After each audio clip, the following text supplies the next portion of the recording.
श्रीमद् भागवत महापुराण, जिसमें प्रसंग चल रहा है भूत भावन भगवान शंकर का।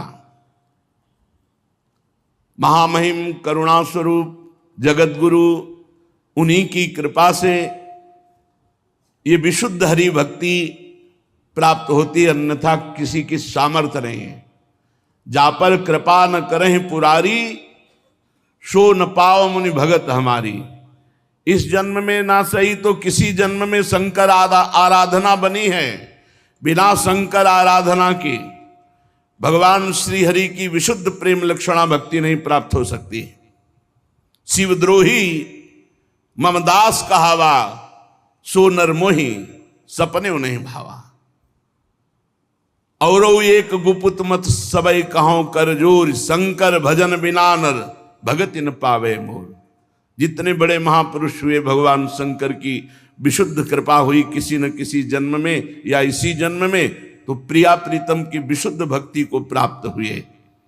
पशूनाम पतिम पापनाशम परेशम, गजेन्द्रस्य कृत्यं वसानं वरेण्यं।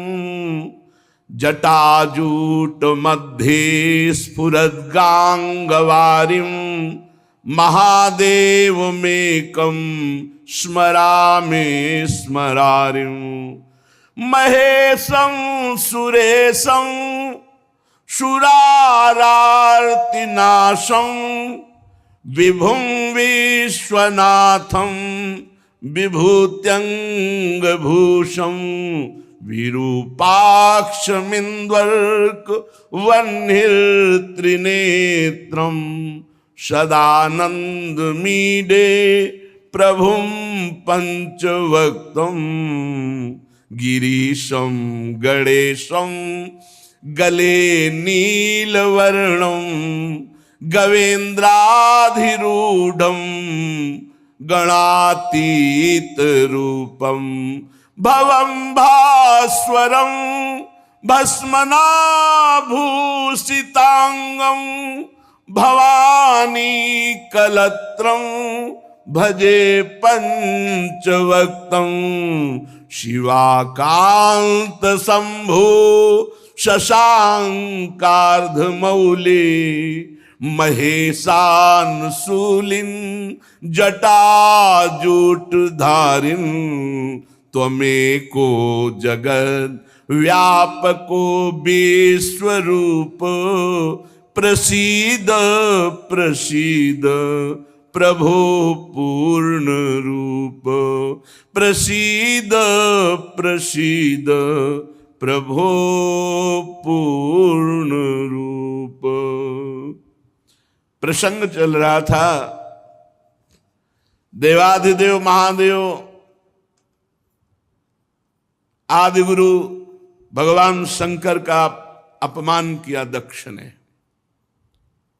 जब ये प्रजापति पद में हुए तो सभा हुई। उस सभा में सब महान जन पधारे, भगवान श्री हरि नहीं आए थे। सभा में जब कोई बड़ा सम्माननीय पद या कोई बड़ा महापुरुष पधारे तो खड़ा हो जाना चाहिए, हाथ जोड़कर, ऐसी मर्यादा है। सब खड़े हो गए, देवता, अग्नि, देवराज, इंद्र और सब लोकपाल, सब। दो नहीं खड़े हुए, भगवान महादेव और ब्रह्मा जी। ब्रह्मा जी पर दृष्टि गई तो दक्ष ने हाथ जोड़कर प्रणाम किया, क्योंकि प्रजापतियों के परमपति परमेष्ठी पद पर विराजमान जगत के पिता हैं। जब दृष्टि महादेव जी पर गई तो उनको बड़ा गुस्सा आया कि हमारा दामाद है, पुत्र के समान है, पर उठकर ना तो अभ्यर्थना वंदना ही की, ना वचन से कुछ बोले, बस कड़ुआ ही कड़ुआ बोलते रहे। पीछे आपने प्रसंग में सुना।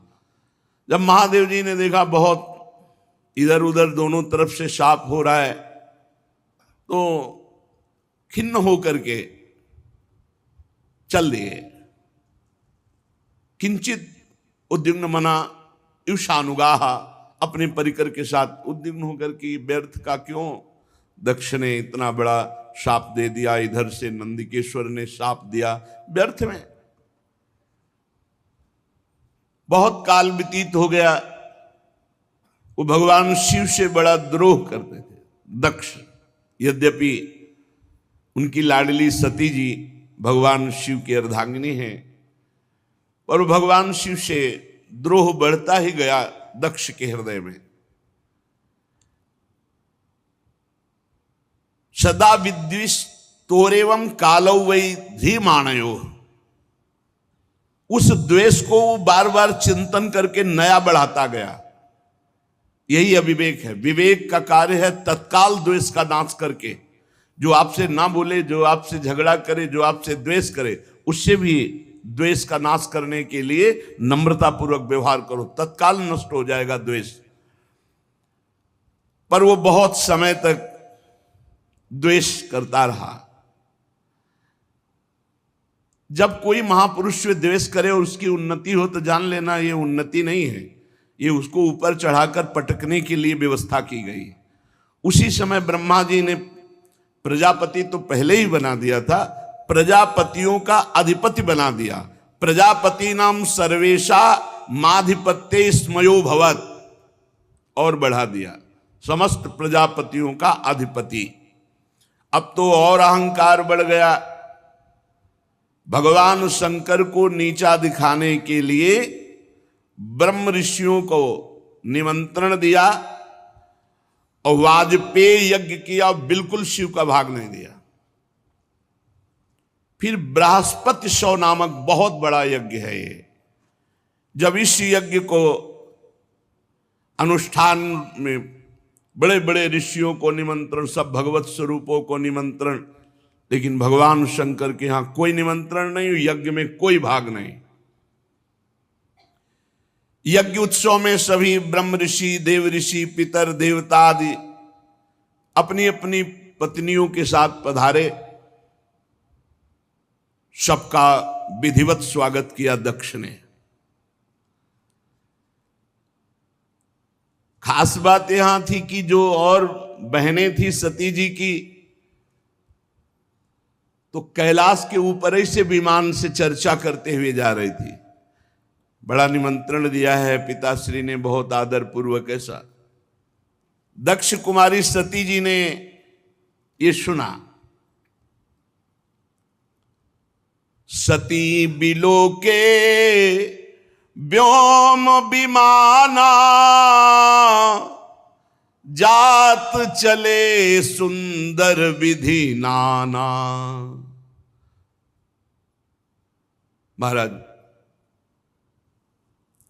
कोई यज्ञोत्सव हो रहा है, हमें लगता है हमारे पिताजी का। क्या ये जो हमने सुना सही है भगवान शिव से? पूछो तब शिव कहो बखानी, पिता यज्ञ सुनी कछु हर्षानी। भगवान शिव ने कहा, सत्य है, तुम्हारे पिता इस समय बड़े पद पे हैं, बहुत बड़ा यज्ञ कर रहे हैं, और ये सब निमंत्रित देवांगनाएं, देवता, तुम्हारी बहनें, ये सब जा रही हैं।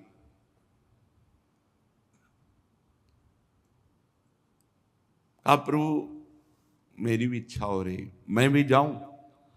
जो महेशु मोहिया यसु देही, कछु दिन जाई रहो मिसिए। यदि भगवान शिव की आज्ञा हो तो मैं भी उत्सव में सम्मिलित हो जाऊं, वहां जाके दर्शन करूं। पिता भवन उत्सव परम, जो प्रभु आयसु होई, तो मैं जाऊं कृपायतन, सादर देखन सोई। यदि स्वामी का करुणा में प्रभु का आदेश हो तो मेरे पिताजी के यहां बड़ा उत्सव हो रहा है, आपने ही अभी बताया, तो मैं जाऊं, उस उत्सव में सम्मिलित हो जाऊं। क्योंकि जानती भगवान शिव जाएंगे नहीं, बहुत बड़ा द्वेष मानते हैं दक्ष। तो अपने हृदय से इतना प्रियता है माता में, पिता में, कि अम्बा जी कहते हैं यदि आपका आदेश हो तो मैं जाऊं। अपने स्वामी, अपने प्रीतम से जो द्वेष करता है, अपमान करता है, निंदा करता है, शाप दे दिया, अब प्रधानता प्रीतम की होनी चाहिए या पिता पक्ष की? भगवान शंकर ने कहा, कहेहु नीक मोरेहु मन भावा, यह अनुचित नहीं नेवत पठावा। ठीक कह रहे हो, मुझे भी अच्छा लग रहा है, अपने पिता के यहां जाना चाहिए, पर उन्होंने निमंत्रण नहीं दिया। सबको विश्व में निमंत्रण दिया है, पर हमें निमंत्रण नहीं दिया। ब्रह्म सभा हमसन दुख माना, तेहि ते अजहु करहि अपमाना। ब्रह्म सभा में एक बार तब से लेकर अभी तक वो द्वेष ही द्वेष कर रहे हैं और अपमान करते जा रहे हैं। जो बिनु बोले जाहु भवानी, रही न सीलु स्नेहु न कानी। मुझे लगता है कि बिना बुलाए तुम्हें जाना नहीं चाहिए, नहीं तो तुम्हारा सील, स्नेह, शांति, मान, मर्यादा सब भंग हो जाएगी। नहीं जाना चाहिए। तो अंबाजी ने भगवान शिव की तरफ प्रश्नवाचक दृष्टि से देखा। महाराज, सारी बात तो आपकी ही है, यदि आप खड़े हो जाते तो मेरे पिता क्यों नाराज होते और ये समस्या ही ना बनती। भगवान शंकर ने कहा, त्वयोदितम शोभनमेव शोभने, अनाहुता अप्यभियंति बंधुषु। सुंदरी, तुम कह सकती हो कि उठ के खड़े होना, प्रणाम करना, अभ्यर्थना करना, आपने क्यों नहीं किया? देहाभिमान से उत्पन्न हुए अहंकारी को हम कभी सम्मान नहीं करते। भगवान शिव क्या कह रहे? देहाभिमान जिसके छाया है, ऐसे अहंकारी, मदाभिमानी, द्वेषी, इनका हम सम्मान नहीं करते। विद्या, तपस्या, धन, सुदृढ़ शरीर, जवान अवस्था और उच्च कुल, ये 6 सत्पुरुषों में तो गुण का काम करते हैं, पर यही अगर नीच स्वभाव वालों में आ जाएं तो अभिमान बढ़ा देते हैं और दोष का काम करते हैं। उनकी विवेक शक्ति नष्ट हो जाती है और वो महापुरुषों का भी अपमान कर देते हैं। इसी से जिन्हें तुम अपना बांधव समझ रही हो, वो हमें शत्रु समझ रहे हैं। तुम्हें नहीं जाना चाहिए। बाण से बिंदने पर हृदय में उतना कष्ट नहीं होता जब प्रियजनों के द्वारा वाणी से हृदय भेद दिया जाता है। रात दिन वो वाणी वाले दुख देते रहते हैं, पीड़ा देते रहते हैं।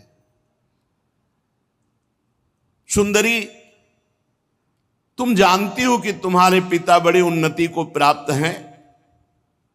वे तुम्हें बहुत प्रेम भी करते थे, अब नहीं करेंगे, क्योंकि तुम मेरी अर्धांगिनी हो। तुम्हें मान नहीं मिलेगा, क्योंकि मुझसे वो द्वेष करते हैं। जीव की वृत्ति के साक्षी अहंकार शून्य महापुरुषों की समृद्धि को देखकर हृदय में संताप और इंद्रियों में वृथा होती है। अहंकारी को जैसे दैत्यगण हरि से द्वेष करते हैं, ऐसे अहंकारी महापुरुषों से बिना कारण के द्वेष करते हैं, उनकी निंदा करते हैं, उनका अपमान करते हैं। सुमध्य में सुंदरी ये सम्मुख जाना, नम्रता दिखाना, खड़े होना, प्रणाम करना, ये लोक व्यवहार है। तत्वज्ञानियों के द्वारा ये सब नहीं होता। तत्वज्ञानी बहुत अच्छे ढंग से लोक व्यवहार का निर्वाह करते हैं। क्या वो अंतर्दृष्टि से आत्मभाव में भगवान वासुदेव का ही नमन करते हैं, किसी दूसरे का नहीं। परम पुरुष वासुदेव को प्रणाम कर लिया, सबका प्रणाम हो गया। हम देहाभिमानियों का सम्मान नहीं करते, ना देहमानी ने, जो देह अभिमानी हैं ऐसों का सम्मान नहीं करते। पदाभिमानी, देहाभिमानी, इनका सम्मान नहीं करते। भगवत ऋषि जी ने भी कहा है, भूत भविष्य लोक 14 में भय हुए हरि प्यारे, 300 व्यवहार हमारो अभिमानिन ते न्यारे। अभिमानिन भगवान शंकर ने भी कहा।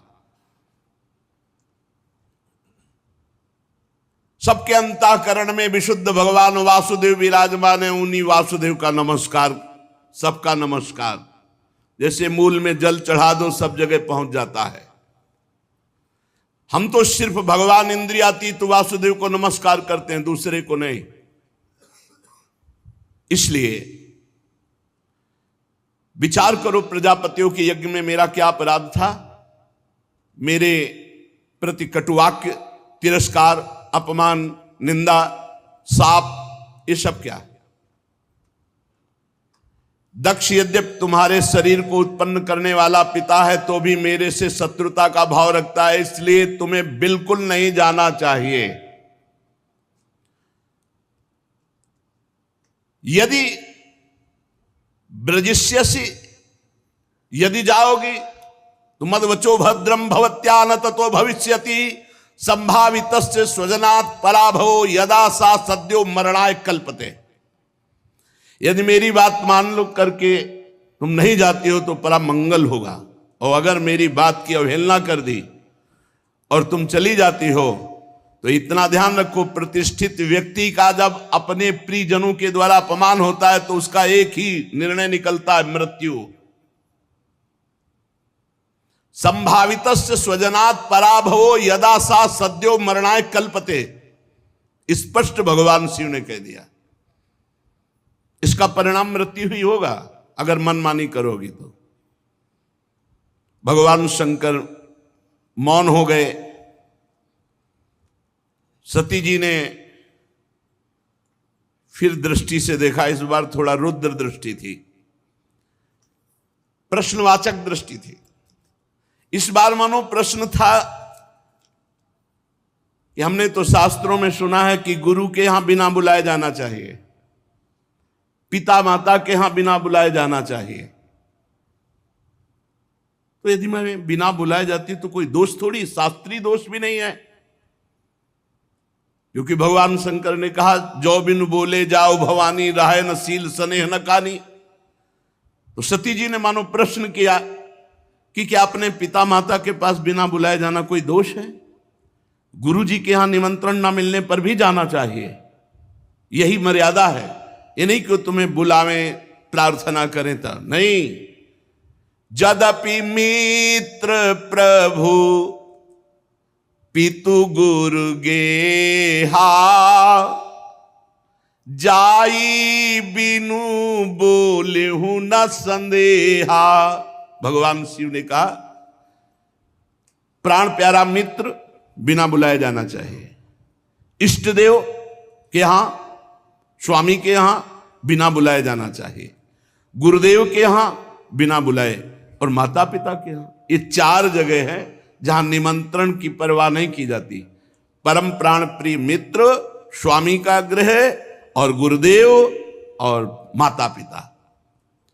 भगवान शंकर ने कहा ठीक सिद्धांत है ये, पर तदपि विरोध मान जहां कोई, तहां गए कल्याण न होई।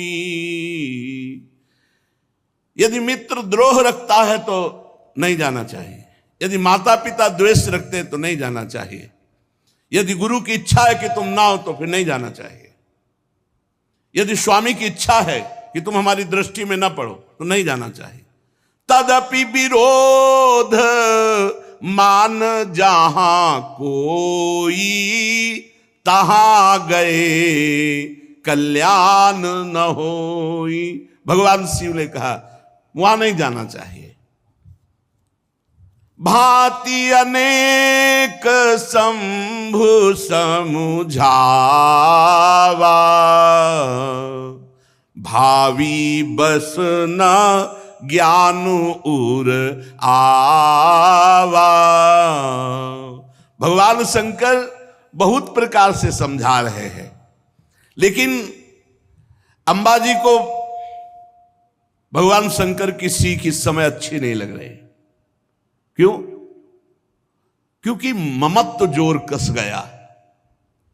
माता पिता बहनों का प्यार बड़ा उत्सव है, सबसे मिलेंगी, ये जोर कस गया तो आद्य गुरु भगवान शंकर प्राण प्रीतम है, उनकी बात अच्छी नहीं लगी। खड़ी हो गई सती जी और अपने परिवार के जनों के दर्शन की इच्छा से कैलाश से चल पड़ी। फिर लौट आती है, फिर भगवान शंकर को देखती है, फिर चल पड़ती है, फिर लौट आती है। इस प्रकार कई बार ऐसी दुविधामयी स्थिति हुई। बंधुजनों की प्रबल मिलने की इच्छा और महादेव जी नाराज ना हो जाए, ये ऐसी दुविधा दुचित स्थिति आ गई। बार बार निकलना, बार बार वापस आना। आखिरी बार भगवान की शंकर की तरफ रोष दृष्टि से देखा, कांपने लगा शरीर सती जी का, और ऐसा लगा मानो भस्म कर देंगी। ततो विनिः स्वस्य सती विहाय तम शोकेन रोषेण च दूयता हृदा। शोक क्रोध चित्त को बेचैन कर दिया और भगवान शंकर की तरफ रुद्र दृष्टि से देखा। आखिरकार जिन भगवान शिव ने अपना अर्धांग उनको बनाया, उनको छोड़कर वो लंबी लंबी सांस लेती हुई माता पिता के घर की तरफ चल पड़ी। जब देखा महादेव जी ने कि अब सती जी तो रुकेंगे ही नहीं, तो कई हजार रुद्रगणों को आदेश किया और अपने निजी वाहन वृषभराज नंदकेश्वर को आदेश किया, जाओ तुरंत जाओ। हजारों भगवान शिव के पार्षद माता जी से विनय की कि वाहन पर विराजमान हो। अपने वाहन पर नहीं माता जी जा रही, भगवान शिव के वाहन नंदकेश्वर वृषभराज पर विराजमान हुई। मैना पक्षी गेंद दर्पण जितना सामग्री श्रृंगार की, श्वेत छत्र चंवर माला राजचिन्ह दुंदुभी शंख बांसुरी और हजारों की संख्या में शिव पार्षद आसपास से, ये भगवान शिव ने अपनी तरफ से। माता जी आखिरी बार तो बहुत रुद्र दृष्टि देख करके गई। अब जब सेवकों के साथ यज्ञशाला में प्रवेश किया तो वहां ब्राह्मण लोग वेद ध्वनि उच्च स्वर से होड़ लगी हुई थी। देखा स्वर्ण डाब चर्म आदि के जो मिट्टी काठ आदि के पात्र अलग अलग, सब देवताओं का भाग, सबकी व्यवस्था, लेकिन पूरी यज्ञ में कहीं भी भगवान शंकर का कोई स्थान नहीं, कोई भाग नहीं। सती जी को जे ही दक्ष ने देखा तो बड़े क्रोध दृष्टि से देखा और कोई आदर नहीं, कोई बातचीत नहीं। सती जी ने देखा, अरे मेरे प्रीतम का कहीं यज्ञ में कोई भाग नहीं और ये पिता होकर मेरे साथ ऐसा बर्ताव। बहनें जो बड़ी मुस्कुराती हुई एक उपहास जनित ऐसे, निमंत्रण तो गया होगा आपके पास। सती जी के हमारे पास, हमारे लिए तो वाहन भी गया था, व्यवस्था भी गई थी। अच्छा भले आ गए, उपहास। केवल एकमात्र सती जी की माता उस सहृदय प्रेम से मिली।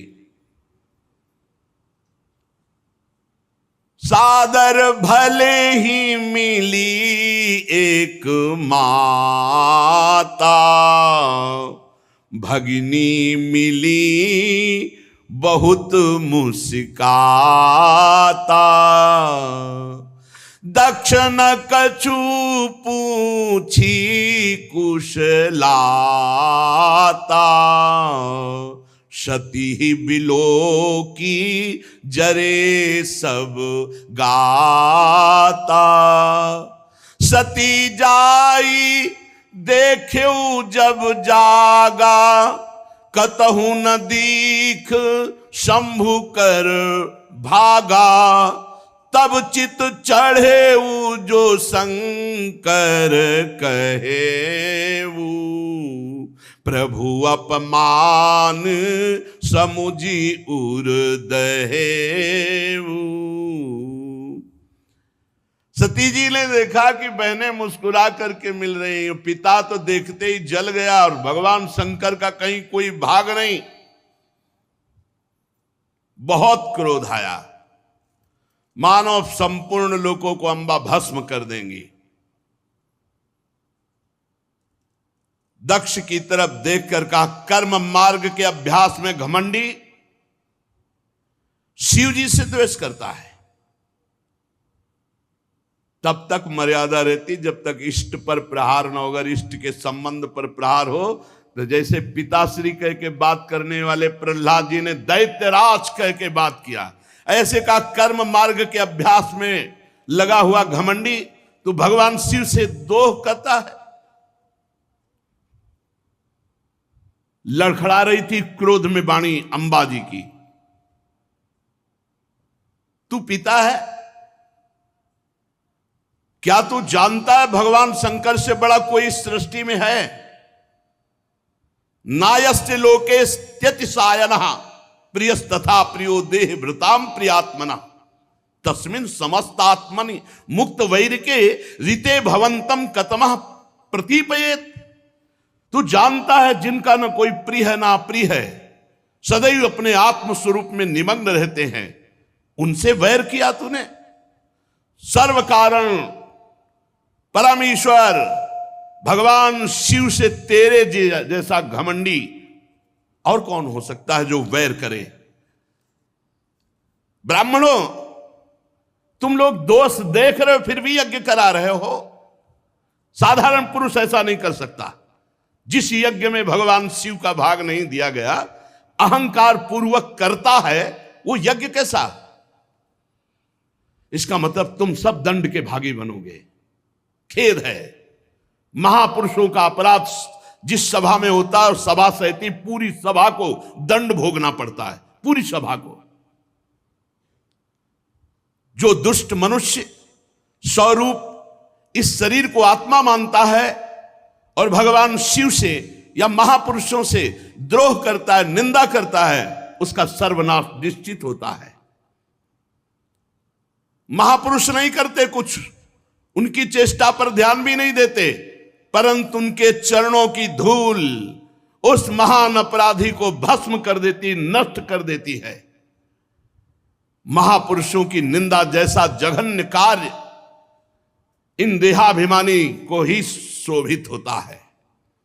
शिव, ये दो अक्षर एक बार जिसकी मुख से निकल जाए तत्काल समस्त पापों का नाश करके परम पद प्रदान कर देते हैं। शिव,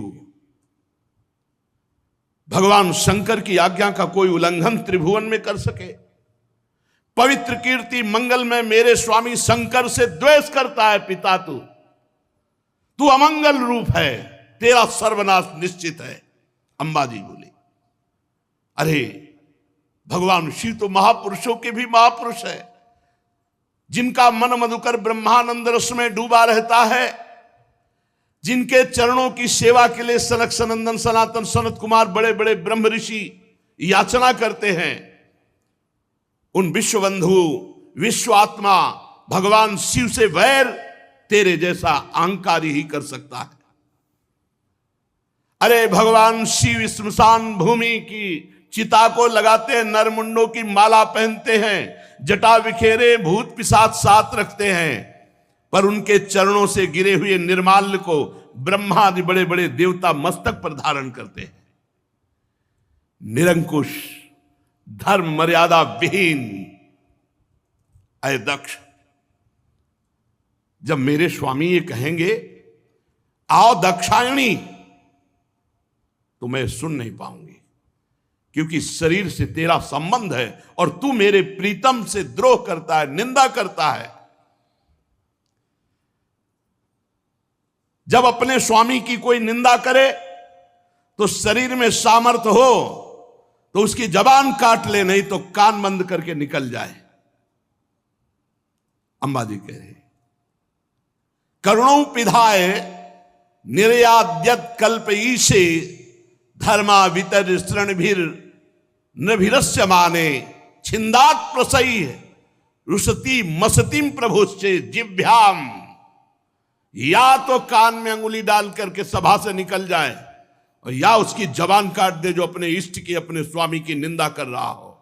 बकवाद करने वाली अमंगल रूप दुष्ट जिह्वा को काट डाले। दोनों इस समय में नहीं कर सकती। ना कान में अंगुली डाल के यहां से जा सकती हूं और ना तेरी जबान काट सकती हूं, इसलिए मैं अपने प्राण तो दे सकती हूं। सती जी ने कहा भगवान नीलकंठ शिव की निंदा करने वाले, तेरे से शरीर संबंध रखता है कि तू पिता कहलाता है इस शरीर का। तो जैसे कोई भूल से गंदी वस्तु खा ली जाए तो उसे वमन किया जाता है, ऐसे भूल से मैं तेरे यहां पुत्री हुई हूं आकर, और तू मेरे प्रीतम का द्रोही है, इसलिए मैं इस शरीर को नहीं रखूंगी, क्योंकि शरीर तेरे से संबंध रखता है। महामुनि जिनके चरणों का आश्रय लेकर स्वरूप में रमण करते हैं, जो विधि निषेध से परे तत्व हैं, उन प्रभु शिव की अवहेलना। अरे अज्ञानी, तुझे पता नहीं मेरे प्रीतम शिव क्या है। पिताजी, यदि तू ये नहीं जानते हो कि भगवान शंकर परब्रह्म परमात्मा हैं, तो हमारा ऐश्वर्य भी तुम नहीं जान सकते हो। हमारा ऐश्वर्य सिर्फ आत्मज्ञानी महापुरुष जानते हैं, क्योंकि भगवान शिव सदैव वट वृक्ष के नीचे रहते हैं। चिता की राख, मुंडों की माला, चंद्रमा मस्तक पर, गंगा जी जटाओं पर, हर समय ध्यानस्थ या भगवत चर्चा परायण, कोई लौकिक सामग्री नहीं। और जो झुका उसे विश्व बंदनी बना दिया, महाऐश्वर्य में बना दिया। सती जी कहती पिताजी हमारा ऐश्वर्य अव्यक्त है, आत्मज्ञानी ब्रह्मबोध संपन्न महापुरुष हमारा ऐश्वर्य जान सकते हैं, तुम्हारे जैसे देहाभिमानी नहीं। ये यज्ञशालाओं में यज्ञान से तृप्त होकर प्राण पोषण करने वाले एक कर्मठी देवता या तुम्हारे जैसे यज्ञ करता मेरे स्वामी के वैभव को नहीं जान सकते। भगवान शंकर का अपराध करने वाले अपराधी आपके इस शरीर से उत्पन्न हुए निंदनीय देह को अब एक क्षण मुझे नहीं रखना। लज्जा आती ही मुझे इस शरीर पर कि मैं दक्ष पुत्री हूं। मेरे प्राण प्रीतम शिव का अपराध करने वाले, तुझे धिक्कार, और तेरी पुत्री कहलाने वाले शरीर को धिक्कार। अगर मैं वापस जाती हूं और भगवान शिव कहेंगे आओ दाक्षायणी, दक्ष पुत्री आओ, ये मैं नहीं सुन सकती। ये मैं नहीं सुन सकती कि भगवान शिव का अपमान करने वाले शरीर से हमारा संबंध है। उत्तर दिशा की तरफ मुख करके मौन होकर बैठ गई, आचमन किया, पीला वस्त्र ओढ़ा, आंख मूंद करके योग मार्ग में स्थित हुई। तत्काल आसन बांधकर प्राणायाम, प्राणवायु को नाभि चक्र का भेदन करते, उदान वायु को नाभि चक्र से ऊपर उठा करके अनिंदिता महामहिमामयी सती हृदय स्थित वायु को कंठ मार्ग से भ्रकुट के बीच में लाकर और सबके परम पूजनीय अपने प्राण प्रीतम भगवान शंकर का ध्यान, और ध्यान करते हुए अंदर से मांगा बार बार मेरा जन्म हो और मेरे पति जगत गुरु भगवान शंकर हो। अंतिम समय ध्यान में यही मांगा कि बार बार मेरा जन्म हो और हर जन्म में हमारे पति जगत गुरु भगवान शंकर हो। बस भगवान शंकर के ध्यान में तन्मय होकर सब कुछ भुला दिया। यहां तक ये भूल गई कि मैं दक्ष पुत्री सती हूं, सब विस्मृत, केवल शिव। तुरंत आग लग गई, चरणों से लेकर पूरे शरीर में आग लग गई।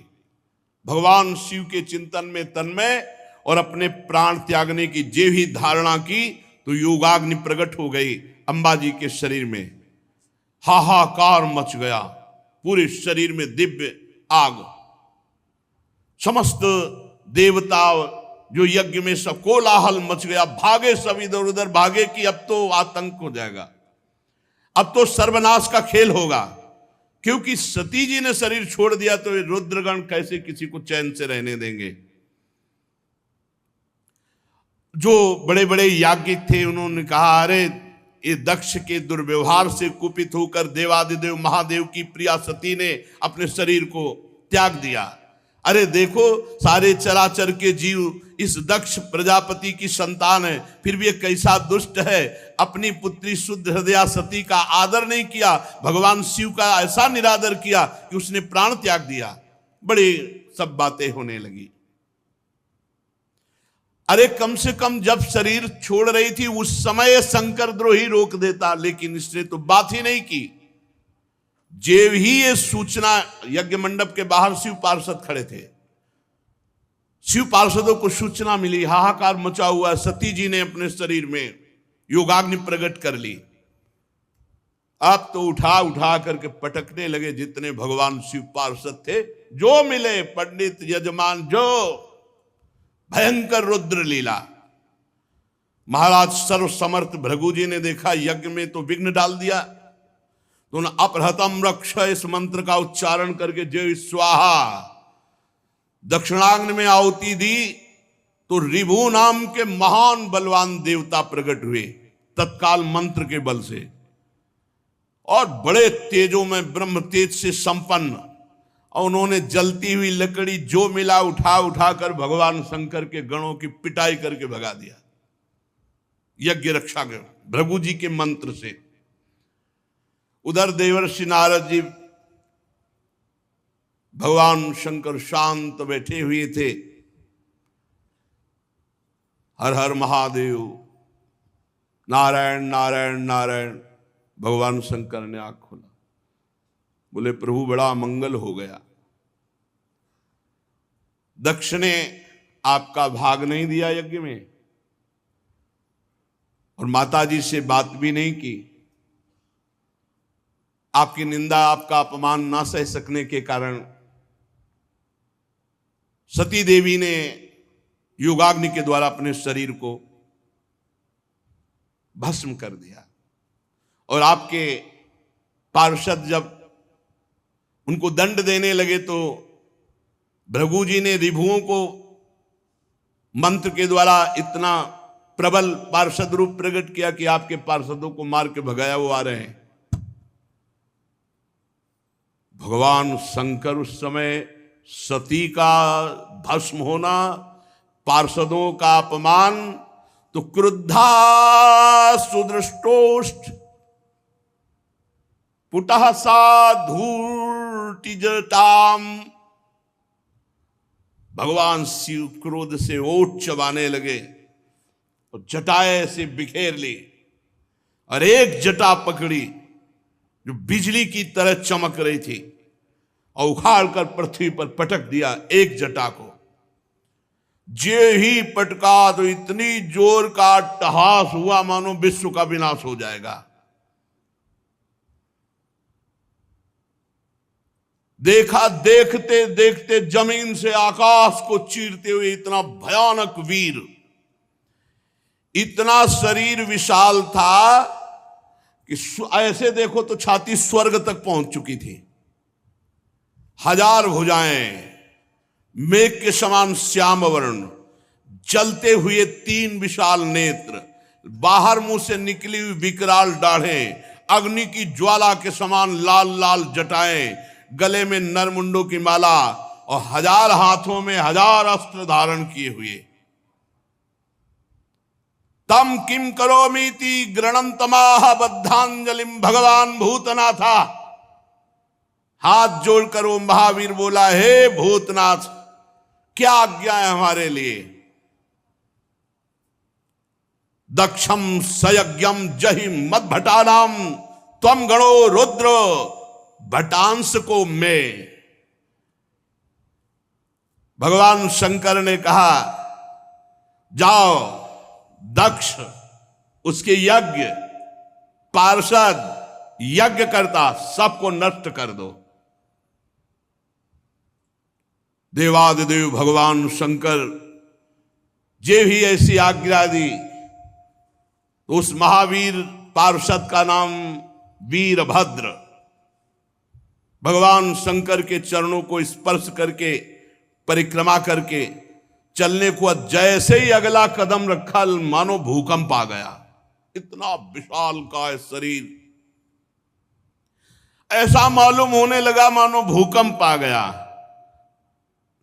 बड़े वेग से कुछ ही क्षण में सिंहनाद दहाड़ करते हुए यज्ञ मंडप की तरफ, 1000 हाथों में और अस्त्र तो है, भगवान शंकर का विशेष त्रिशूल हाथ में लिए हुए, मानो त्रिशूल संसार का संहारकारी मृत्यु ही त्रिशूल रूप धारण किए हो।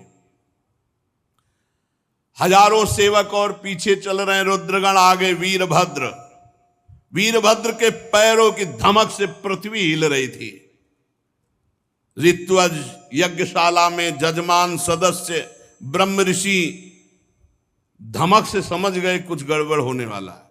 अट्टहास सुनाई दिया, धूल दिखाई दी, तो जो चतुर विद्वान ब्रह्म ऋषि थे तो उन्होंने कहा कि अभी निकल लो। जो कुछ समझदार थे वो तो लघु शंका के बहाने, और जो थे कि मैं मंत्र के द्वारा अब देवता प्रकट करूंगा फिर रुद्रगणों की, अब वो बात नहीं थी, क्योंकि ये और कोई नहीं, महाकाल स्वयं रूप धर के वीर रुद्र का। जब वो चल रहे थे तो ऐसा लग रहा था आंधी तूफान चल रहा है, इतनी धूल उड़ रही थी, जटाएं ऐसी चमक रही थी मानो बिजली चमक रही हो, अट्टहास गर्जना। दक्ष पत्नी प्रसूति अन्य स्त्रियों से व्याकुल होकर कहने लगी कि अब सर्वनाश निश्चित है, क्योंकि सती का तिरस्कार हुआ, महादेव जी को पता चल गया। भगवान शिव के अनादर का परिणाम अभी सर्वनाश शुरू हो जाएगा, मुझे अनुभव हो रहा है। इतने ही में प्रलय काल उपस्थित, जटाजूट बिखेरे हुए, शस्त्रास्त्रों से सुसज्जित और सामने तांडव करते हुए और रुद्रगण और विशाल काय शरीर वीरभद्र, मेघ गर्जना के अट्टहास से 10 दिशाएं कंपायमान कर दी। बार बार शिव शिव वीर रुद्र पुकारते हैं, मानो विधाता ने साक्षात काल की रचना की हो विनाश के लिए। जो महात्मा जन ब्रह्म ऋषि भाग नहीं पाए, वो एक दूसरे की तरफ दया की दृष्टि से देख रहे थे। कोई मंत्र है, उच्चारण करो, अब बचाओ। इसी समय दौड़ करके रुद्र सेवकों ने संपूर्ण यज्ञ मंडप को, जो लघु शंका के लिए निकल गए थे तो बड़े प्रवीण थे, घेर लिया और भगवान शिव के जो गण हैं, किसी का मुख मगरमच्छ जैसा, कोई भूरे रंग का, कोई बौना, कोई कैसे कैसे भगवान शिव के गण हैं। जितने वहां थे, किसी को मुख में डाला, किसी को मसला, किसी को काटा, किसी को मारा, वहां हाहाकार मचा। किसी ने यज्ञशाला के खंभों को तोड़ दिया, किसी ने यज्ञ के पश्चिम भाग को नष्ट कर दिया, किसी ने सभा मंडप को, किसी ने उत्तर भाग को, किसी ने यजमान गृह को, किसी ने पाकशाला को, किसी ने यज्ञ के पात्र जो देवताओं के भोग लघु शंका, लघुशंका का यज्ञ नष्ट हो, दक्ष नष्ट हो और संपूर्ण सभा को दंड मिले, ये भगवान शिव का आदेश है। जो अग्नियां घी से तृप्त लघुशंका, पेशाब, हर देवता को दंड मिल रहा है। यहां भगवान शिव का तांडव शुरू। रुजुर यज्ञ पात्राणि तथैकेगाग्नीन नाशयन कुंडेषु मूत्रयन केचित भिदुर्वेद मेखला। कोई यज्ञ कुंड में पेशाब कर रहा है, कोई वेदिक जो मंत्रों से मेखला सूत्रों से सुरक्षित रखा गया तोड़ दिया। कोई भी अग्नि वहां सुरक्षित नहीं थी जिसमें लघुशंका न किया, सब बुझा दी। जो बड़े बड़े ऋषि शुरुआत लिए थे, पकड़ पकड़ के दाढ़ी मार पिटाई दक्षगण। भगदड़ मच गई पूरी यज्ञशाला में। जो देवता भागे उठा के पटक दिया। मणिमान जी ने भृगु जी को, जो देवता विभू प्रकट किए थे, बांध लिया, उठा के पटक दिया और छाती में धर करके चरण उनकी दाढ़ी उखाड़ी। चंडीस ने पूखा को जब वो साप दे रहे थे ना, देखते जो हंस रहे थे, और जब सती जी नाराज होके बोल रही थी तब हंस रहे थे, तो चंडीस ने पहला घूंसा मारा कि 32 उनके बाहर निकल आए। जो पूषा देवता थे, नंदीश्वर ने भग देवता को पकड़ा हो, आंख दिखा दिखा के दोनों आंखें फोड़ दी। और वीरभद्र ने प्रजापति दक्ष को ऐसे जैसे बाज अपने पंजे में पकड़ लेता छोटे पक्षी को, ऐसे दक्ष प्रजापति को पकड़ा। भगवान शंकर के रुद्रों की जो सेना थी, भयंकर लीला शुरू हुई। बड़े बड़े देवता गिरा के मार पत्थर कुचल रहे हैं। जितने ऋत्वा सदस्य देवता जितने आए हुए निमंत्रण में थे, कोई ऐसा नहीं जिसको पीटा ना हो, जिसके अंग भंग ना हो गए हो। भगदड़ मच गई पूरी, किसी को भागने नहीं दिया, आसपास से घेरे हुए। भृगु जी शुरुआ हाथ में लिए थे। वीरभद्र का बड़ी लंबी दाढ़ी उखाड़ ली गई। जो प्रजापति ऐसे मुछ ऐठे हुए सब बैठे थे, महादेव जी के पार्षदों ने मुछ उखाड़ ली, किसी की दाढ़ी उखाड़ ली, दांत तोड़ दिए, आंख फोड़ दिए। भारी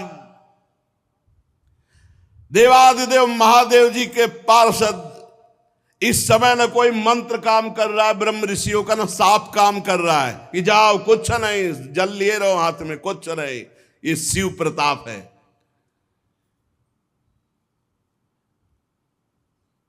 महादेव जी के जो कटु वचन सुन रहे थे कानों में, काने छेद दिए। जो हंस रहे थे दांत तोड़ दिए। वीरभद्र उठा के पटक दिया दक्ष को, छाती पे घुटना रखा। पर मंत्रों से इतना सुदृढ़ यजमान को कर दिया गया था कि काल भी नहीं मार सकता अस्त्र के द्वारा। अब एक विशेष तलवार से उन्होंने, लेकिन खरोच भी नहीं लगी दक्ष के गले में। हर शस्त्र का प्रयोग किया वीरभद्र ने, लेकिन मंत्रों के बल से जजमान सुरक्षित थे। दक्ष का एक रोम भी नहीं काट पाए। तब वीरभद्र ने कहा जरूरत ही नहीं अस्त्र की। धरालाद और पकड़ के खोपड़ी ऐसे ऐठ करके, वैसे किसी अस्त्र से नहीं काटा, ले तुम्हारे मंत्र काम। सब मंत्रों को ऐठ करके खोपड़ी और जो पूर्णाहुति जैसे होती है ऐसे यज्ञशाला में झोंक दिया दक्ष की खोपड़ी को। यजमान दक्ष का धड़ लेकर के यज्ञाग्नि में भूत प्रेत पिशाच तांडव कर रहे हैं यज्ञ में। हाहाकार मच गया। वीरभद्र ने संपूर्ण यज्ञ को विध्वंस कर दिया, कोई सुरक्षित नहीं, सब नष्ट भ्रष्ट किया और क्षण में कैलाश वापस। भगवान शिव को प्रणाम किया और कहा, प्रभु जैसा आपने आज्ञा की थी वैसा ही हुआ। त्रिशूल पट्टिस गदा पर एक मुदगर आयुधों से छिन्न भिन्न होकर ऋत्वत सदस्य जजमान साफ नष्ट भ्रष्ट कर दिए गए। अब उनमें जिनकी सांसें चल रही थी, अब ऐसे ऐसे महापुरुष थे, अंतर ध्यान हुए, ब्रह्मा जी के पास पहुंचे, बोले प्रभु ऐसा ऐसा सब पूरा। दो नहीं गए थे इस यज्ञ में, न ब्रह्मा जी गए थे न भगवान हरि गए थे। ये पहले से जानते थे कि जहां शिव का अपमान होता है वहां सर्वनाश लीला होती है, इसलिए यज्ञ में नहीं गए थे, न ब्रह्मा जी न श्री हरि।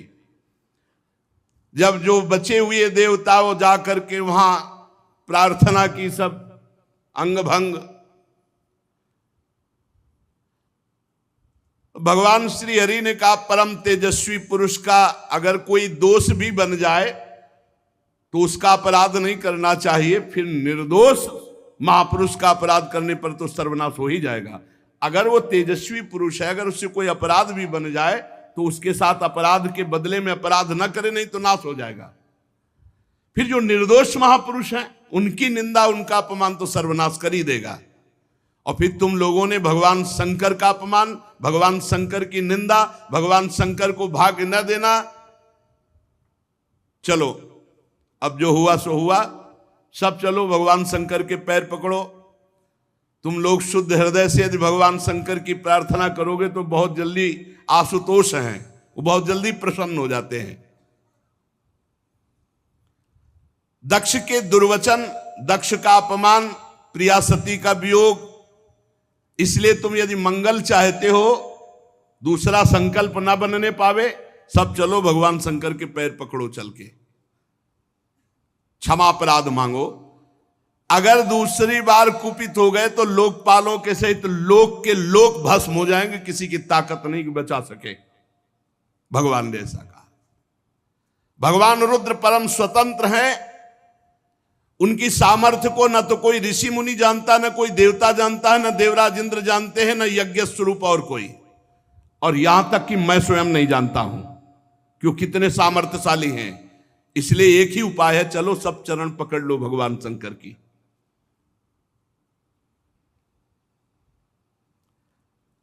इस प्रकार जब सबको प्रेरित किया तो भगवान ब्रह्मा जी प्रजापतियों को, पितरों को और जो बचे खुचे पिटे पुटे देवता थे उनको साथ लेकर कैलाश गए।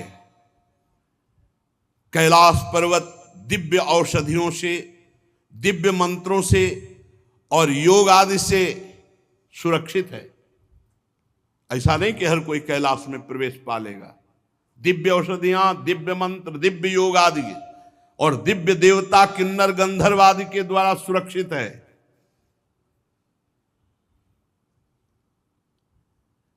मणिमय शिखर कैलाश पर्वत के विभिन्न दिव्य धातुओं से युक्त है। बड़े निर्मल झरने बह रहे हैं। बहुत सुंदर विहार स्थली कैलाश पर्वत। मोरों के शोर, मदांध भ्रमरों के गुंजार, कोयलों की कुहू कुहू ध्वनि, पक्षियों का कलरव और कल्प वृक्ष की ऊंची ऊंची डालियां जिनमें पक्षी चहक रहे, बड़ा सुंदर कलकल ध्वनि झरनों की हो रही है। मंदार, पारिजात, सरल, तमाल, साल, ताड़, कचनार, असन, अर्जुन, इनके बड़े बड़े वृक्ष हैं। आम, कदम्ब, नीप, नाग, पुन्नाग, चंपा, गुलाब, अशोक, मौलसिरी, कुंद, कुर्बक, सुनहले शतपत्र, कमल, इलायची, मालती की मनोहर लताएं, कुब्जक, मोगरा, माधवी की बेलें, ये बहुत सुंदर, ये सब देवता लोग देखते हुए जा रहे हैं। कटहल, गूलर, पीपल, पाकर, बड़, गूगल, भोज वृक्ष, औषधि जाति के पेड़, केले, नाना प्रकार के सुपारी, राजपूग, जामुन, खजूर, आमड़ा, आम, पियाल, महुआ, लिशौड़ा, ये बड़े बड़े वृक्ष। सरोवर सुंदर सुंदर जिनमें उत्पल, कलहार, शतपत्र, सहस्त्रपत्र के कमल खिले हुए हैं। झुंड के झुंड पक्षी वहां भ्रमण कर रहे हैं। हरिण, बानर, जंगली सुअर, सिंह, रीछ, शाही, नीलगाय, सरब, बाघ, कृष्ण मृग, भैंसे, करड़ांत, एक पद, अश्वमुख, भेड़िया, कस्तूरी मृग, ये सब झुंड के झुंड बनाकर, और देखा कि उसके चारों ओर नंदा नाम की दिव्य नदी, जिसमें केवल देवी सती ही स्नान करती थी। परम पवित्र कैलाश पर्वत की रमणीयता को देवता बड़े आश्चर्यचकित होकर देखते हुए जा रहे।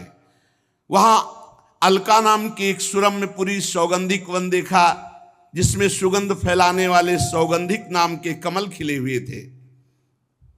नंदा और अलकनंदा नाम की दो नदियां कैलाश के आसपास, तीर्थपाद श्री हरि के चरण रज के संयोग से अत्यंत पवित्र अलकनंदा देवगंगा, अलकापुरी चांदी सोने बहुमूल्य मणियों सैकड़ों विमानों से छाए। इसके बाद जैसे बिजली चमकती है, ऐसे तेजोमय शिखर कैलाश के। कुबेर भगवान के सेवक शंकर जी के हैं। अलकापुरी कुबेर की राजधानी है। उसको छोड़कर जब आगे बढ़े तब देखा 100 योजन ऊंचा बट वृक्ष, 100 योजन ऊंचा, 100 योजन 400 कोस, सायोजन सतोत्सेधा पादो न विटपायतः, 100 योजन ऊंचा बट वृक्ष, 400 कोस ऊंचा, 75 योजन चारों तरफ डाले, 75 योजन 75 योजन 75 योजन 75 योजन चारों तरफ, और हर ऋतु बट वृक्ष के नीचे, कहीं वर्षा ऋतु, कहीं शरद ऋतु, कहीं शिशिर ऋतु, हर ऋतु। ये भगवान शिव का बैठने का बट वृक्ष है। 100 योजन ऊंचा, 75 योजन की चारों तरफ डाले, और 6 ऋतुएं, और पूरे वट वृक्ष में एक भी घोंसला नहीं, एक भी पक्षी नहीं बैठेगा। भगवान शिव का ये वास स्थल, ये महायोगमय वट वृक्ष है। सब ब्रह्मादि देवताओं ने देखा भगवान शंकर विराजमान है, शांत स्वरूप गौर वर्ण। भगवान भूतनाथ का श्रीअंग बड़ा ही आकर्षणकारी गौर वर्ण। सनक सनंदन सनातन सनत कुमार और सिद्धगण और कुबेर और भी बड़े बड़े ब्रह्म ऋषि सब हाथ जोड़े बैठे हुए हैं। देवर्षि नारद सनातन ब्रह्म के विषय में कुछ प्रश्न किया है, उसका उत्तर भगवान शिव दे रहे हैं। भस्म त्रिपुंड, जटा मृगचर्म, मस्तक पर चंद्रकला धारण किए हुए बैठे हुए भगवान शिव। बड़ा सुंदर रूप है ये। जो स्वरूप इस समय बताया जा रहा है, कृतोरौ दक्षिणे सभ्यम पाद पद्मम च जानुजी, ये हमारे ध्यान का विषय था। बाहुम प्रकोष्ठे क्षमाला मासीनम तर्क मुद्रया, बायां चरण दायां चरण ऐसे हिलगा हुआ है, बायां चरण दाहिनी जांग पर है, और बायां हाथ बाएं घुटने पर, यहां कलाई में रुद्राक्ष की माला, और तर्क मुद्रा से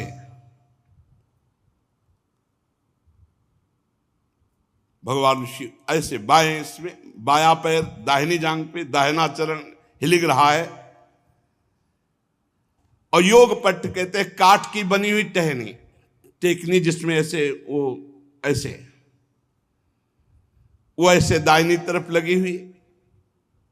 बड़े बड़े देवता, मननशील मुनि, बड़े बड़े लोकपाल सब हाथ जोड़े खड़े हैं।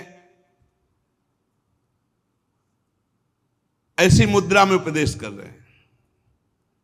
यहां रुद्राक्ष की माला, ज्ञान मुद्रा, आशीष मुद्रा, अर्धनेत्र खुले हुए, बाएं चरण को दाहिनी जांग पर और दाहिना चरण हिलगा हुआ, वो ऐसा अद्भुत गौरवर्ण स्वरूप, यही ध्यान का विषय था।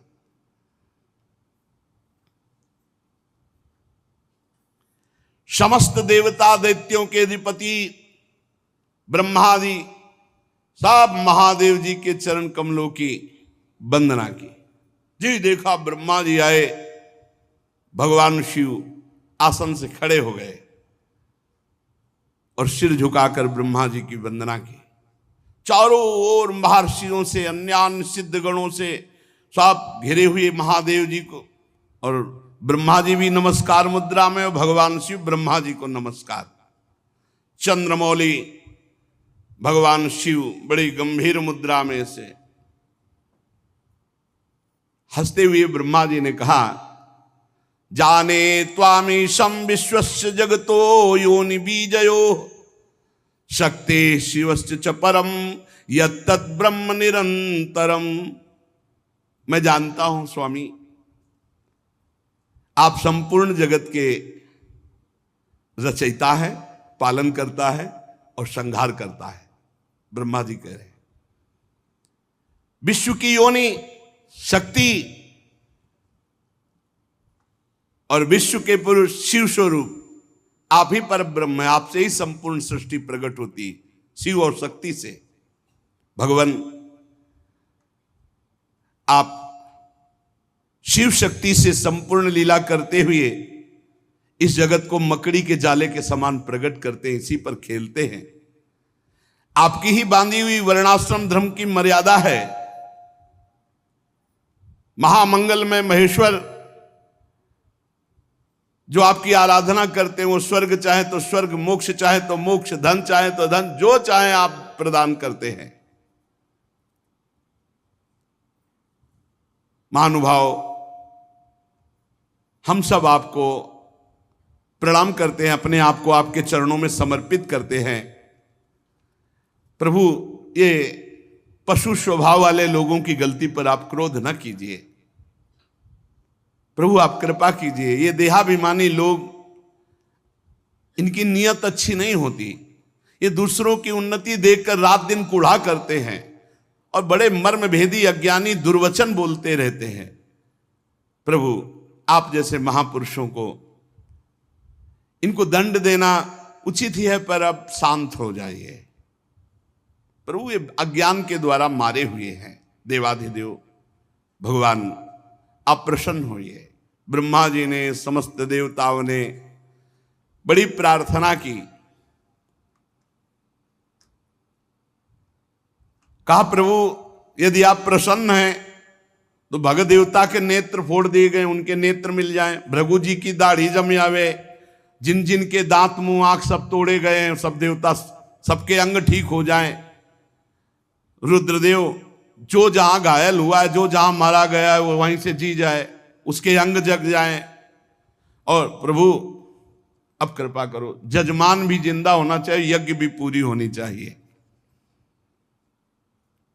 महादेव जी ने कहा मैं किसी पर नाराज नहीं होता हूं। देखो भगवान शिव ने कहा मैं किसी पर नाराज नहीं होता हूं।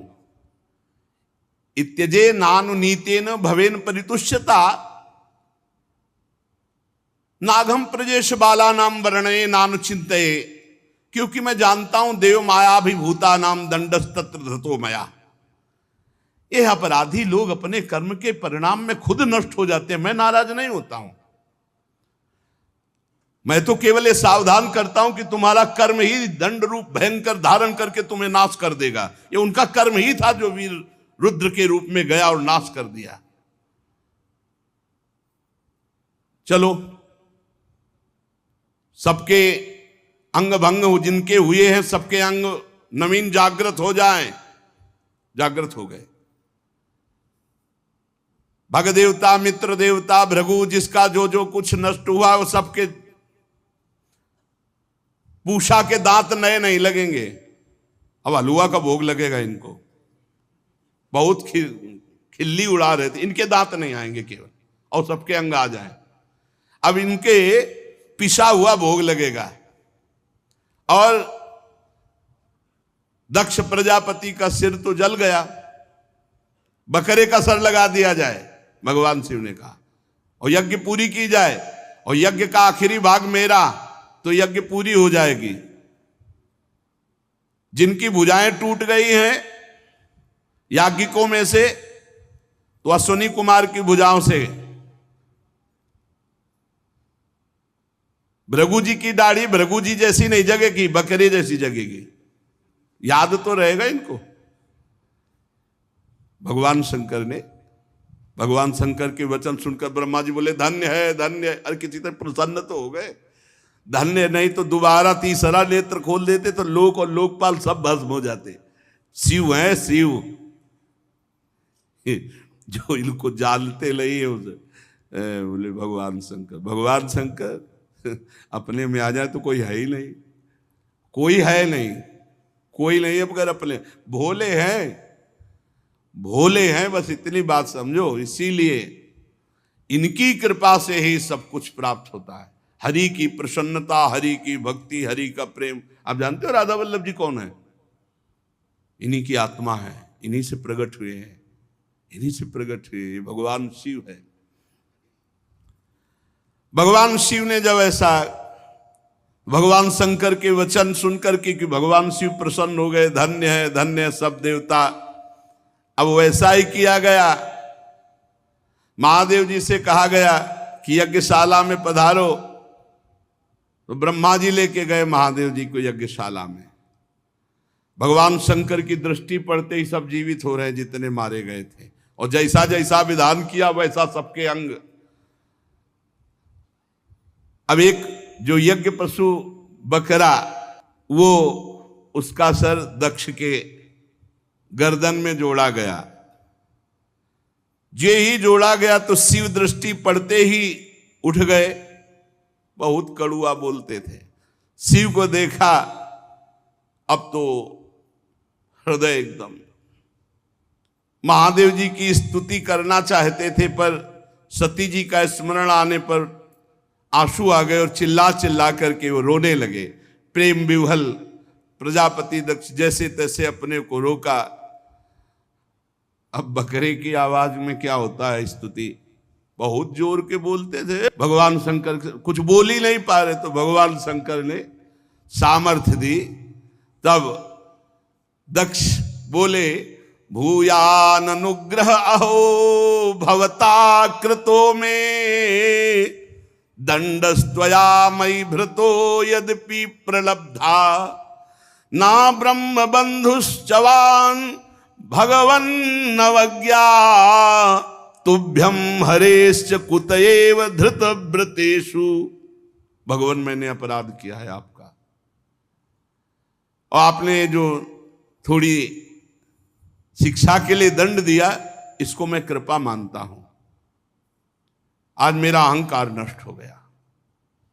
आप और भगवान श्री हरि तो आचारहीन नाम मात्र के भी अपने जनों की उपेक्षा नहीं करते। फिर प्रभु, हम तो यज्ञों के द्वारा आपकी ही प्रसन्नता के लिए आपकी आराधना करते हैं, आप हमें कैसे भूल जाएंगे? प्रभु, आपने ही ब्रह्मा होकर सबसे पहले आत्म तत्व की रक्षा के लिए अपने मुख से विद्या, तपस्या, व्रतादि ब्रह्म ऋषियों को उत्पन्न किया। प्रभु, मैं आपके तत्व को नहीं जानता हूं। मैंने भरी सभा में आपको अपने वचनों से बेधा था, किंतु आज मैं फल पा गया। अगर आप आशीष न देते तो आज के बाद शब्द ही नहीं निकलता। प्रभु, मेरे अपराध क्षमा कर दो। पूज्यतम महानुभावों को अपने जनों के अपराध क्षमा करने ही पड़ते हैं। आप अपनी करुणा भरी दृष्टि से मुझे उबार लो। अब भी आपको प्रसन्न करने के लिए मेरे पास गुण नहीं है, बस आप अपनी कृपा से प्रसन्न हो जाओ, उदारतापूर्ण बर्ताव से प्रसन्न हो जाओ।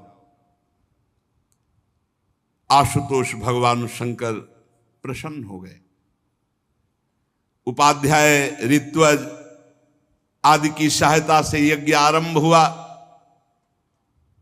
ब्राह्मणों ने मंत्रों के द्वारा पूरी सब पवित्रता की, फिर यज्ञ प्रारंभ की,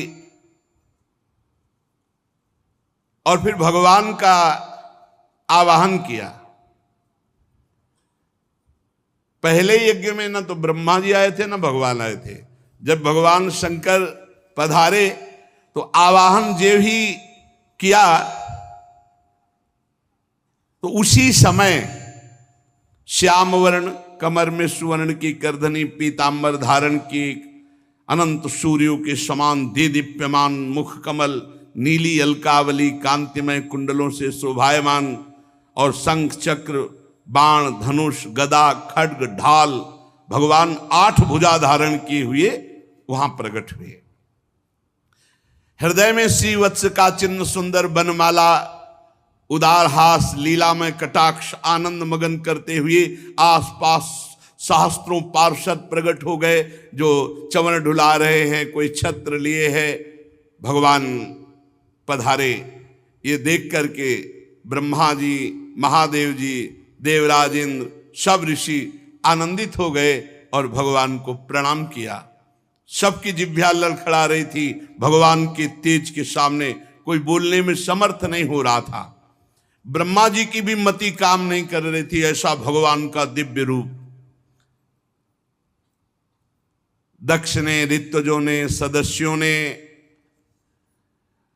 भगवान शंकर ने, भृगु जी ने, ब्रह्मा जी ने, इंद्र ने, याज्ञिकों ने, ऋषियों ने, सिद्धों ने, यज्ञ पत्नियों ने, लोकपालों ने, योगेश्वरों ने, और ब्रह्म स्वरूप वेद मूर्तिमान होकर के, फिर अग्निदेव मूर्तिमान होकर समस्त देवताओं ने, गंधर्वों ने, विद्याधरों ने और ब्राह्मणों ने, सबने भगवान की अलग अलग स्तुति की।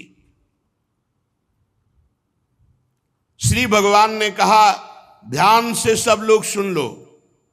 जब सबने विनय की, इन सब ने, तो भगवान ने कहा, सुनो, जगत का परम कारण मैं ही महादेव हूं, मैं ही ब्रह्मा हूं और मैं ही हरि हूं। उपाधि शून्य। हे विप्रवरो, तुम मेरी इस बात को स्वीकार करो कि जो मोरे ब्रह्मा, विष्णु और शंकर इन 3 रूपों में थोड़ा भी भेद देखता है और किसी का भी अपमान करता है, वो कभी सुरक्षित नहीं रह सकता। भगवान कह रहे, अहम ब्रह्मा च सर्वश्च जगतः कारणम परम आत्मेश्वर उपदृष्टा स्वयं दृग विशेषण आत्म मायाम समाविश्च सोहम गुणमयीम द्विज सृजन रक्षण हरन विश्वम दध्रे संज्ञाम क्रियोचिताम। सृजन करना ब्रह्मा रूप से, रक्षा करना विष्णु रूप से और विनाश करना शिव रूप से। मैं इन क्रियाओं को स्वीकार कर 3 रूपों में प्रकट हुआ हूं। इसलिए हम तीनों में कभी कोई भेद न करे। मैं परब्रह्म हूं। जो अज्ञानी पुरुष है वो मुझ ब्रह्मा, रुद्र और हरि इन रूपों को अलग अलग करके देखता है। बहुत ध्यान से सुने। जो हरि उपासक है शिव निंदा न करें, जो शिव उपासक है हरि निंदा न करें। नहीं, दोनों को कुछ नहीं मिलेगा, बस परिणाम में दुख ही मिलेगा। जैसे सिर, हाथ और पैर अपने बराबर प्यारे होते हैं, अपने ही अंग होते हैं, ऐसे ही मैं चराचर जगत के रूप में भी हूं। हम ब्रह्मा विष्णु महेश्वर तीनों स्वरूपता एक ही हैं। संपूर्ण जीवों में मैं ही हूं। जो ऐसा जानता है वही परम ज्ञानी है, वही तत्व ज्ञानी है, वही परम शांति को प्राप्त होता है। भगवान ने ऐसा समस्त यज्ञ में पधारे हुए देवता ऋत्विज आदि को उपदेश सुना। बहुत बढ़िया यज्ञ हुई। यज्ञ का बचा हुआ शेष भाग भगवान को, शंकर जी को दिया गया। इधर एवं दाक्षायणी हित्वा सती पूर्व कलेवरम यज्ञे हिमवता क्षेत्रे मेना या मित सुश्रुम। जिस समय सती जी शरीर त्याग रही थी तो केवल भगवान शंकर का चिंतन था। तो शरीर त्याग कर हिमालय की पत्नी मेना के गर्भ से जन्म लिया। अंबाजी ने जो सती स्वरूप से थी, वो अपना शरीर जब पूरा किया तो हिमालय के यहां सती मरत हरि सन बरु मांगा जन्म जन्म शिव पद अनुरागा, तेहि कारण हिम गिरि गृह जाई, जन्मी पार्वती तनु पाई। अपना शरीर छोड़ते समय अम्बा ने भगवान शिव का चिंतन किया था और ये बात कही थी कि जन्म जन्म भगवान शिव हमारे पति हों। हिमांचल के घर में पार्वती के रूप में माता जी ने जन्म लिया। जब से उमा जी हिमांचल के घर में जन्मी तब से रिद्धियां सिद्धियां संपत्तियां वहां सेवा में उपस्थित हो गई। बड़े बड़े मुनियों ने हिमालय में आश्रम बना लिया और तपस्या परायण हुए। सब प्रकार के नए नए वृक्ष सदा पुष्प फलयुक्त हो गए और तरह तरह की मणियों की खानें हिमालय में स्वयं प्रकट हो गई। सब नदियों में स्वच्छ जल बह रहा है। पर्वत पर सभी प्रकार का आनंद छा गया क्योंकि जगन माता प्रकट हुई पार्वती जी के रूप में। पार्वती जी के हिमालय में प्रकट होने से अद्भुत संपत्ति शोभा, प्रतिदिन नए नए मंगल उत्सव और बड़े बड़े ऋषि मुनि वहां आकर दर्शन करते। नारद जी पधारे हिमांचल के घर में। पर्वतराज हिमांचल ने चरण धोए, उत्तम आसन पर बैठाला, स्त्री सहित मुनि के चरणों में प्रणाम किया, चरणोदक पान किया, घर में चरणोदक छिड़का। हिमांचल ने कहा, आज हमारा बड़ा सौभाग्य है प्रभु आप पधारे और प्रभु आपकी कृपा से एक तेजोमयी दिव्य पुत्री प्रकट हुई है। त्रिकालज्ञ सर्वज्ञ तुम, गति सर्वत्र तुम्हारी, कहो सुता के दोष गुण मुनिवर हृदय विचार। लाके पार्वती जी को, पार्वती जी के गुरु है नारद जी।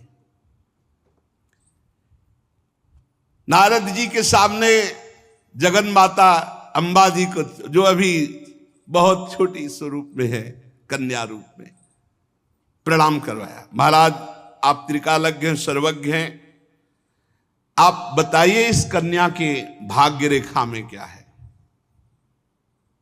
नारद मुनि ने देखा मन से, वो तो जान ही रहे कि शिव प्रिया है। तुम्हारी कन्या सब गुणों की खान है, स्वभाव से सुंदर सुशील और बहुत ज्ञान समुद्र है। लक्षण विचार के कहा, इनका नाम उमा, अंबिका, भवानी ऐसे नामों से पुकारी जाएंगी। ये बड़े शुभ लक्षण हैं।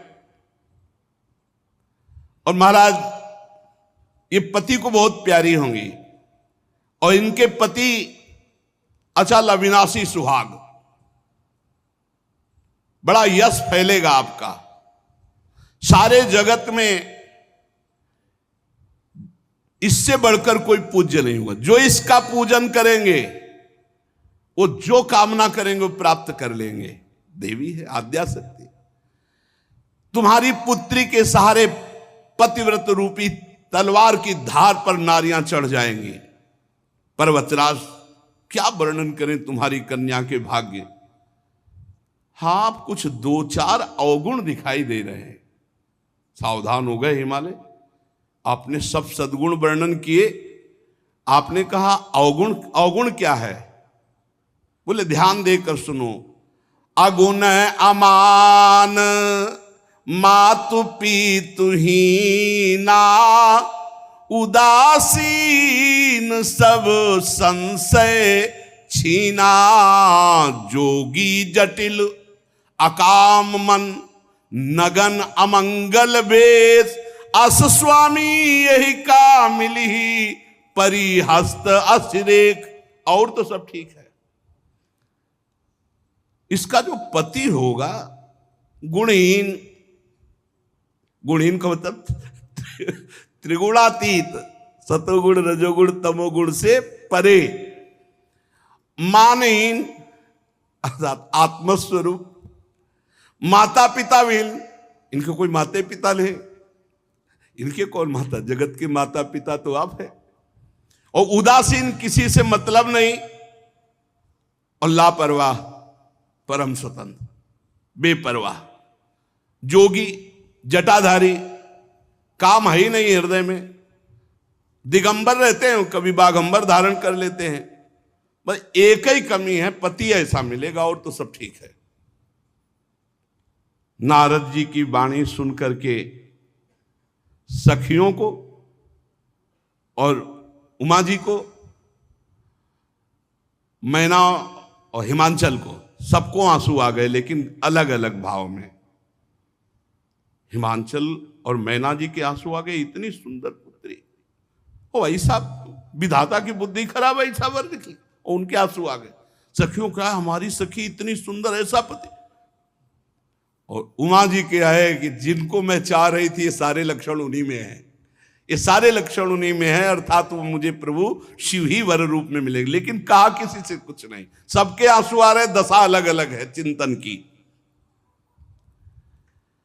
सखियां पार्वती जी की तरफ देख रही कि इतना सुंदर रूप, त्रिभुवन त्रिपुर सुंदरी है माता जी, और पति ऐसा, कह रहे जोगी जटिल अकाम मन नगन अमंगल वेश, अस्वामी यही का मिली परी हस्तरेख। किसी की समझ में नहीं आ रहा, मानो हाथ जोड़कर हिमवान कह रहे कि कोई अनुष्ठान, कुछ ऐसा जिससे ये रेखा बदल जाए, पति ऐसा ना हो मिले। देव ऋषि जी कह रहे नहीं, भाग्य रेखा तो वैसे ही भाग्य रेखा है, और हम जो जो आपको कह रहे हैं, हमारी बात कभी झूठी नहीं हो सकती, आप याद रखना। हिमवान, मैना, चतुर सखियां सब चिंतित हो गई। कहा मुनीस हिमवंत सुन, जो विधि लिखा लीलार, देव दनुज नर नाग मुनि को न मेट निहार। सुन लो भाई, जंतुर बंधवाने और नाना प्रकार के छूछा, सुन लो, भजन करो, भजन, भगवान का नाम जप करो, इस चक्कर में मत फंसो। कहा मुनीस हिमवंत सुनु, जो विधि लिखा लीलार, देव दनुज नर नाग मुनि को न मेट निहार। ए मारे घूम रहे, सोच रहे कि हम पापाचरण करें, मनमानी आचरण करें, और कोई जंतुर बांध देगा, कोई छूछा कर देगा, कोई हवन करवा देगा, कोई राख दे देगा। अरे अब तो पूछो नहीं, भरमार लगी, भरमार लगी। कहे मुनीश हिमवंत सुनु, जो विधि लिखा लीलार, देव दनुज नर नाग मुनि को न मेट निहार। बस ये बात सुन, तो फिर जो हमारे भाग्य में लिखा है उसको भोगना पड़ेगा। गीता में भगवान कह रहे अवश्य में भोक्तव्यम कृतम कर्म शुभाशुभम, कोई उपाय नहीं। बोले है, तदपि एक मैं कहूं उपाई, होई करे जो दैव सहाई। क्या? यदि तुम्हारी पुत्री के भाग्य रेखा में जो लिखा है, अगर उसको बदलना है तो जो तप करे कुमारी तुम्हारी, तो भावी मेटी सके त्रिपुरारी। एक उपाय, और ये हम सदैव कहते रहे, भजन और तपस्या में इतनी सामर्थ्य, उसे नष्ट किया जा सकता है प्रारब्ध को, पर अगर उसको नष्ट करने की कोशिश करे तो भगवत प्राप्ति रुक जाएगी। इसलिए बड़े बड़े संत भजन के प्रताप से भारी दुखों को सहकर और भगवान को प्राप्त हुए। बड़े बड़े संतों को देखा जिनके संकल्प में अमोघ सामर्थ्य, 8-8 घंटे गंगा जी में खड़े होकर भजन करते, कछुआ ने काटा, घाव बना, कुछ दिन बाद कीड़ा पड़े, पूरे पैर में कीड़ा पड़ गए, पधार गए। सामर्थ्य इतनी की एक इतनी बड़े मटके में छोटे से, और पंजीरी लाखों को बांट दे तो पंजीरी खत्म न हो। पंजीरी बाबा उनके कहते, एक से एक बरगदिया बाबा, कितने सिद्धों की बात बताएं। देव दनुज नर नाग मुनि को न मेटन हार। एक उपाय, जो तप करे तुम्हारी कुमारी, भावियु मेट सके त्रिपुरारी। अगर तपस्या की जाए, भजन किया जाए तो मिटाया जा सकता है, पर उसको मिटाने में लगो तो भगवत प्राप्ति में बाधा हो जाएगी। इसलिए भगवान वशिष्ठ जी इतने बड़े महापुरुष हैं, वो कह रहे सुनहु भरत भावी प्रबल, भावी प्रबल बिलखि कहो मुनिनाथ, हानि लाभ जीवन मरण जस अपजस विधि हाथ। हमें तो समझ में नहीं आया तक, आज तक नहीं समझ में आया। अरे भैया, यहां अंबा के लिए कह रहे जो तप करे कुमारी तुम्हारी, भावी उमेट सके त्रिपुरा। तपस्या भजन, आपने पाप किया है तो आपको तप करना होगा, आपको भजन करना होगा, आपको प्रभु की शरण में जाना होगा। इसके सिवा हमने आज तक शास्त्रों में उपाय नहीं पाया। ये जो कुछ ऐसा है, या तो तुक्का लग जाता है, किसी का पुण्य बल से ठीक हो गया तो तुक्का लग गया, और नहीं तो भाई हमारी मान्यता में नहीं है। हमारी मान्यता, शास्त्र की मान्यता, संतों की मान्यता नहीं है। बड़े बड़े सिद्धों को देखा है अपने शरीर में भोग भोगते हुए, जिनमें इतनी सामर्थ्य है। पूज्य बाबा उड़िया बाबा और हरि बाबा गए, 108 गोपाल शास्त्र नाम और गिरिराज जी की 3 परिक्रमा लगाते। 108 गोपाल शास्त्र नाम का पाठ और गिरिराज जी की 3 परिक्रमा, और लकवा मार गया, पैरालिस कहते। तो उस गए बाबा और कहा कि अरे बाबा क्या आप लीला कर रहे हो, आप संकल्प करो तो भारत का पूरा ये पैरालिसिस खत्म हो जाए। आप, उन्होंने कहा ब्रह्मास्त्र का प्रयोग बाबा मच्छर मारने के लिए नहीं होता, और आप हमारी परीक्षा के लिए ऐसा कह रहे हो, आप भी ऐसा नहीं करोगे। तो हंस दिए। अरे भजन का प्रयोग रोग नष्ट करने के लिए नहीं, ये तो भवरोग नष्ट करने के लिए है। जाहि जिसके जानने के बाद, जिसके पाने के बाद कुछ पाना बाकी ना रह जाए, वो भजन का प्रयोग है। जा सुनाम भव भेषा झरन घोर त्रिशूल, जिनका नाम इस भवरोग की औषधि। इसलिए भ्रमित मत हो, भगवान का नाम जप करते हुए जो दुख मिले उनको सह जाओ। भगवान के लीला चरित्रों का गायन करो, श्रवण करो, जिससे इसी जन्म में भगवत प्राप्ति हो जाए। माता जी की शेष चर्चा आगे। श्री राधा वल्लभ लाल।